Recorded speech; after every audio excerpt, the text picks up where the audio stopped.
Hey, what's up, Bomani? Story about a person that surprised me.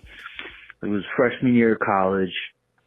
Dude walks in, backpack on, sweater, button up underneath. He looked like he was a professor or just like a high school teacher.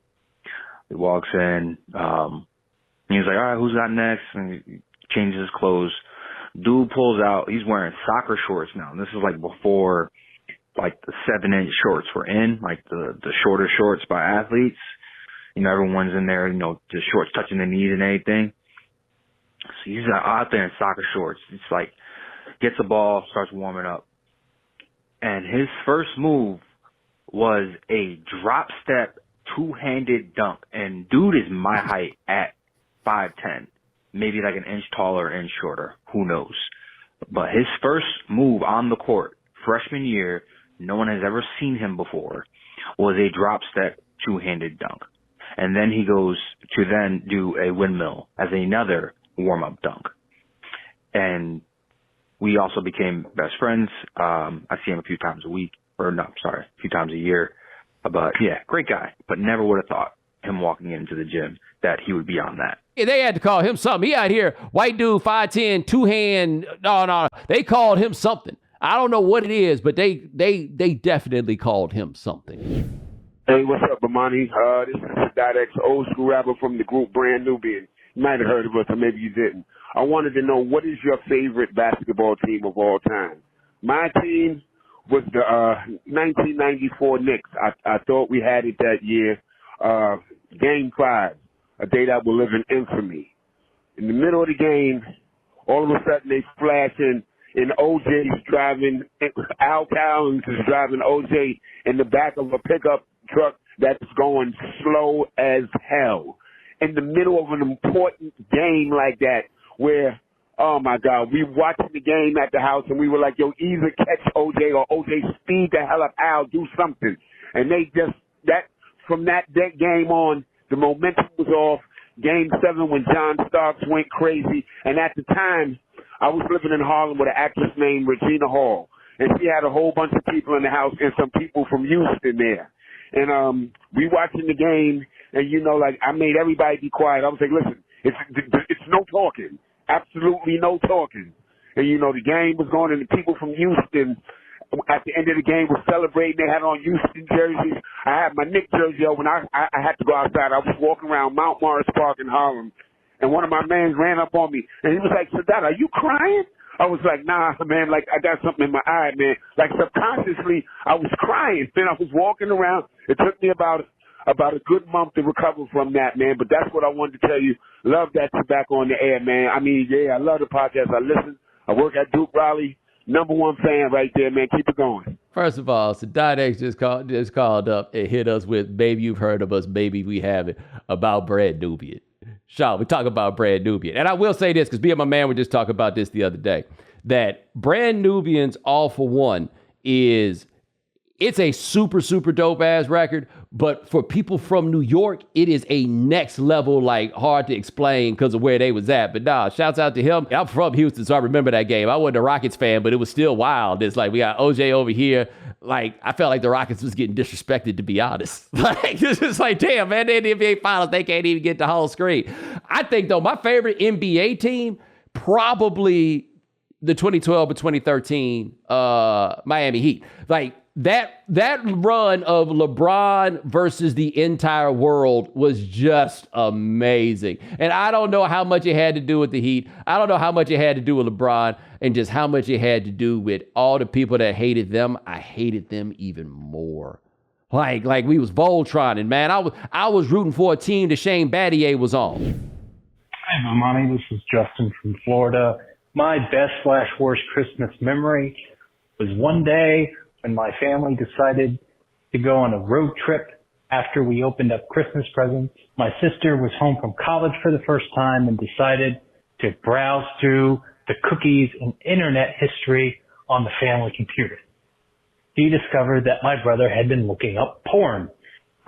She then calls my mom to let her know what my brother had been up to, right as we're getting into Denny's for our Christmas dinner. That was the most awkward most uncomfortable Christmas dinner I ever had, as my parents shamed my brother for looking up porn. They, of course, asked if I had seen any of the porn or looked up any porn, and I said, no, of course not.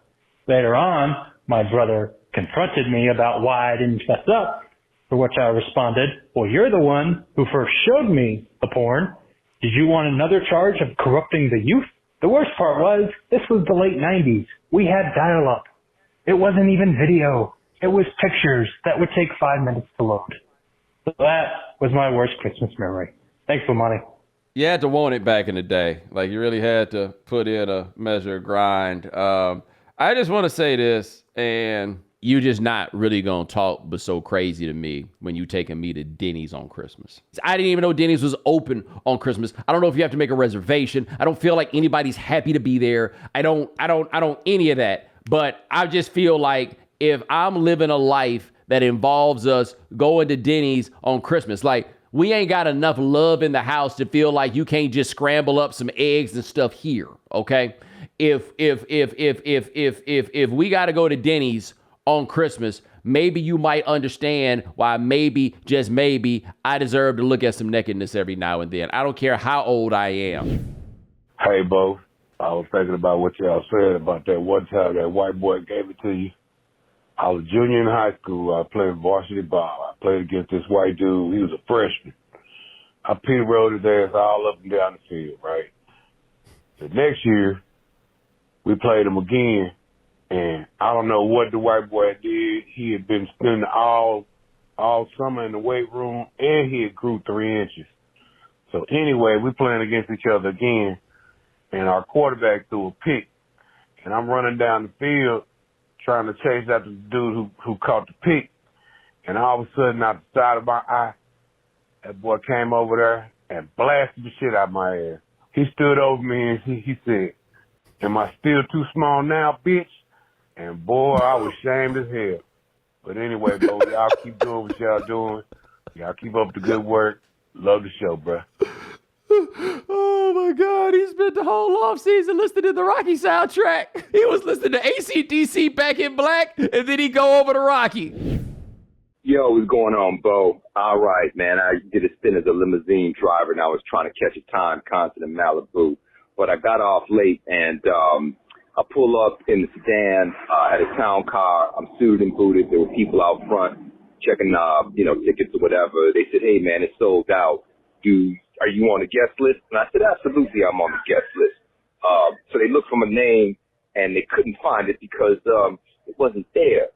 But eventually they got nervous because I just did a James Harden and make them very uncomfortable. And they give me a wristband. I walk in. I see my boy, Buddy Lewis, what's going on. He's a comic. And Buddy says, let's go backstage. I didn't know that my wristband gave me all access. So I go backstage. I'm hanging out with the time. I'm talking to Jerome. And I'm like, hey, man. They're like, hey, we going to this party, man. This cat wants us at this party, man. I'm like, hey, I got a town car. Who wants to go? Take a couple of the cats from the time. And we get to the House of Blues, and I find out who he is. It's Prince. Prince is standing at the front, greeting everybody. That was my opportunity to meet Prince. I said, yo, what's up, man? I'm John Moody. He looked at me, extended his hand, and said, I'm Prince, as if I wouldn't know him. Did I get caught? No. Was this a good story? For me, it was. All right, man. Y'all take care. Oh, man, I got to be honest. Both of those stories are highly disappointing because nobody got caught. Like, good for you, victorious people that get in. Nah, let me tell you what's better. Apprehended trespassers. Hey there, Bomani. How are you doing? My name is Jackson. I'm from Mississippi, and I got a question for you.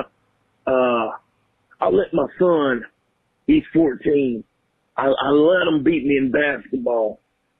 And for some reason, he came in the house and told my wife that he is daddy now. He is daddy because I let him win. I'm thinking to you, should I go ahead and kick him out now or go out there and show him what I'm about? Because I used to play basketball. I was junior varsity 3 years in a row in high school. I averaged 26 points my senior year in high school on junior varsity. So please. And on varsity, I averaged 7 points. So that's my senior year. So I'm ready to school the boy. Come go in there and tell my wife. Now my wife ain't his mama, but tell my wife he's daddy now.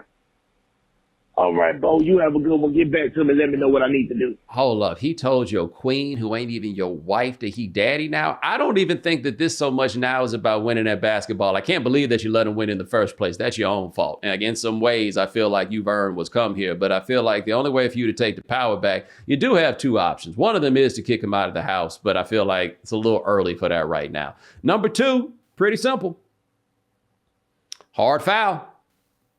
This is all about the hard foul at this point. Like, you just need to make him feel like he got a chance to go up to the basket, let him talk a little bit more, and then you just got to hack the shit out of him. That's the only solution that you got here, is just to remind him that if you can like inflict severe physical pain on him. Yeah, like, you don't want him to feel like he can celebrate this. Like, nah, the hard foul is the solution that I would give you as a man with no children. I don't even know if y'all allowed to hard foul these kids anymore. It's just a different world. Prize Picks is the most fun you can have by winning up to 25 times your money this football season, and now you can play during basketball season too. You just select 2 or more players, pick more or less on their projected stats, and place your entry.